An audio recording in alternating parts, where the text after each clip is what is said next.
Blackstone is an American financial giant with over $1 trillion in assets under management. What we do is we buy assets, say we buy a company, and we make them better. Real estate is one of Blackstone's major divisions. Blackstone is really in the business of marketing investment products. A byproduct of that is they became a very large landlord. The company has an ownership interest in at least 274,000 rental housing units. That likely makes it one of the largest landlords in the United States. In every market where we operate, we own less than 1% of the housing available. Their portfolio of rental housing is concentrated in Sunbelt regions like Texas, Georgia, and Florida. Many of these units are apartments. A smaller portion are single-family homes. The company also has stakes in mobile home parks, student housing, and more. I have to give them credit because they went after like apartment housing and sort of residential housing, as opposed to going into malls or retail side of the business, which has really just struggled. Rents keep rising in many parts of the U.S., particularly major cities that aren't building enough housing. As a result, some cities are considering policies that protect tenants from rent hikes. If these measures pass, they could affect Blackstone's bottom line. I just think that it's time for the landlords to accept that they can't always make as much as they would like. So, how did Blackstone become one of the largest landlords in the United States?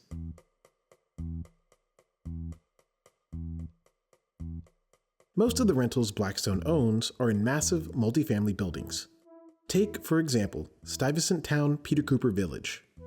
Blackstone acquired this property in 2015. Stuytown is a city within a city. It was built in 1947 for returning veterans. There are 11,242 units and approximately 30,000 residents. Today, all of the apartments in Stuytown are rent stabilized. That's a big benefit for long-term tenants like Susan. She pays significantly less than the market rate of rent in New York City. I moved into Stuyvesant Town in January of 1980 after having been on the waiting list for a little more than 3 years. But the rents at Stuytown have climbed over the years. Just dealing with 1 bedrooms and 1 bathrooms like I have, the rents now start at more than $4,700, and they go up depending on where the apartment is located. In 2020, the tenants at Stuytown sued their landlord. Their claim, Blackstone's subsidiary planned to convert units to market rates, raising rents beyond what the city allows for stabilized units. The New York State Supreme Court reviewed the case and ruled in favor of the tenants. Blackstone withdrew its protest of the findings, following court orders in 2024. Still, the company sees rent control policies as a risk. What we see consistently across the globe is that policies that focus on rent restrictions actually have a counterproductive outcome in that they really lead to higher housing costs overall. Restrictive policies really chill the environment as far as encouraging new development and even investment in existing housing.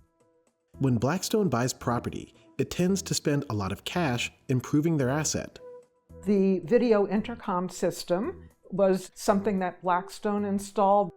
They've improved elevators. We've invested $425 million of capital since we acquired Stuytown. That shows up in lots of different ways. Everything from the quality of the apartments themselves. We have created new bedrooms, and many of them. It's like the equivalent of creating a whole new building when you look at the number of bedrooms we've been able to add. This can, in some cases, lead to an increase in rent. I think that Blackstone had a vision for their ownership of the property, which was not always the best in terms of property management. The people that they hired came from the leisure industry or the hotel industry. There are a lot of fun things that Blackstone did. I mean, there are times when you walk out on a summer evening and there are movies going on and people are lying around in the Oval. On the other hand, the Tenants Association gets calls from tenants that are going crazy because they have an unusable sink and they can't get an appointment for a month to do something about it. Those are the kind of basics that we really like, maybe more than having ice cream available on site. In response, Blackstone told CNBC that it's reduced Stuytown's average work order time by 65% since 2015. A work order is a document that provides detail for a maintenance request. Blackstone makes money by charging fees for managing their various funds. Their stock has outperformed the broader market over the past 5 years. They make money in two ways, really. There are what we call assets under management fees. So they get a certain percent each year of the assets they manage. And then if the assets post significant returns, they get what are called performance fees or incentive fees.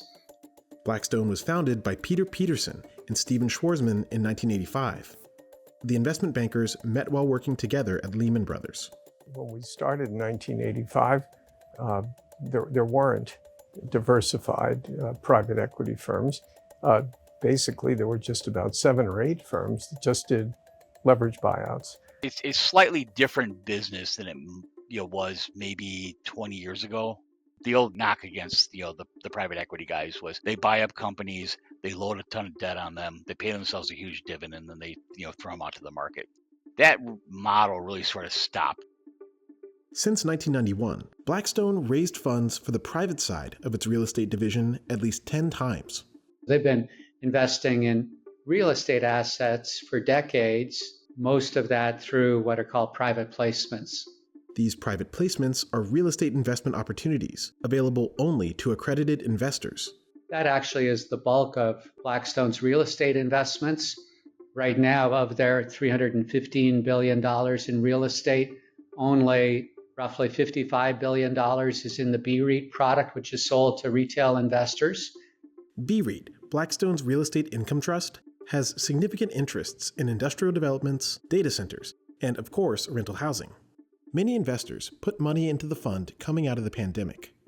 But the pace of new investments into BREIT has slowed since 2022, with at least one notable exception: a $4 billion investment from the University of California. BREIT had posted smooth returns every month for 6 years. BREIT is a perpetual capital fund, which holds for the long term. Blackstone holds Stuytown and another perpetual fund, but it's not included in BREIT.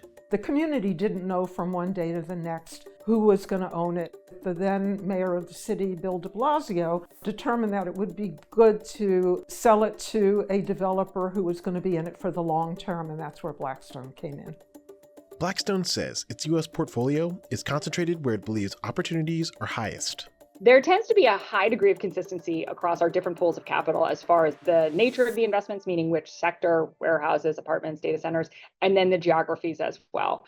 Really, what we try to follow across the globe is job and population growth. And that is part of why you see meaningful concentrations in the Sun Belt and also urban areas on the coast. Blackstone was an early pioneer in the market for single-family rental homes. Remember, after the crisis, they quickly became the largest owner of single-family homes in the country. They brought them all together. Then they created a company called Invitation Homes. They took it public, and then they got out of it. They really had, I would say, the best period following the financial crisis, because they were actually able to out there and sort of snatch up properties that had become distressed. In 2021, Blackstone re-entered the single-family rental space with another major acquisition, Home Partners of America. Home Partners of America offered a lease-to-purchase program, which was criticized by some in the industry. In 2025, they shuttered that company. Where we have lease-to-purchase agreements, we continue to honor those agreements. I think the challenge in the housing market today is that high borrowing costs make it more difficult for folks to convert a lease into being a homeowner. Blackstone today is building its single-family portfolio with Tricon Residential. The company was acquired in 2024. We purchased Tricon in a take-private transaction. It was publicly traded both in the US and Canada, and really had been undervalued in the public markets. Today, Blackstone's single-family rental portfolio contains about 58,000 properties. The company says it's building thousands of new homes across the US. A lot of them still have so much dry powder sitting there, and they can sort of take advantage of situations when they arise. Buying is still cheaper than building in many markets, according to analysts at MetLife Investment Management. As a result, construction is limited, and rents are poised to keep growing.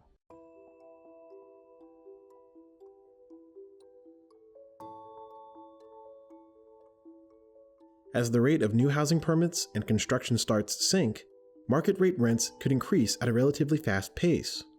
That's a major issue in cities like New York, where rental prices are already near record highs.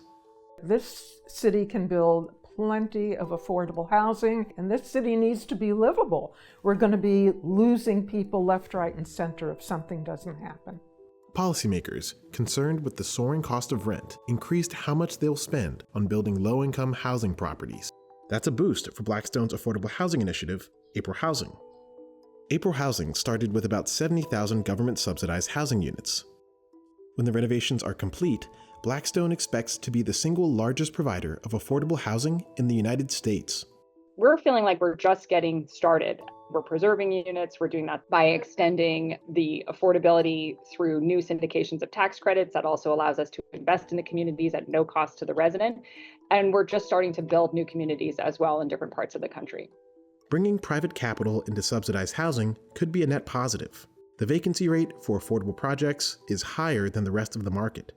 I just focus on the fact that we are a large owner, and with that scale brings the ability to have consistency of the quality of the rental housing that we operate and the new supply that we can help create, both by being an equity investor in new development, and that capital is really critical to addressing the supply and demand shortage we have in this country.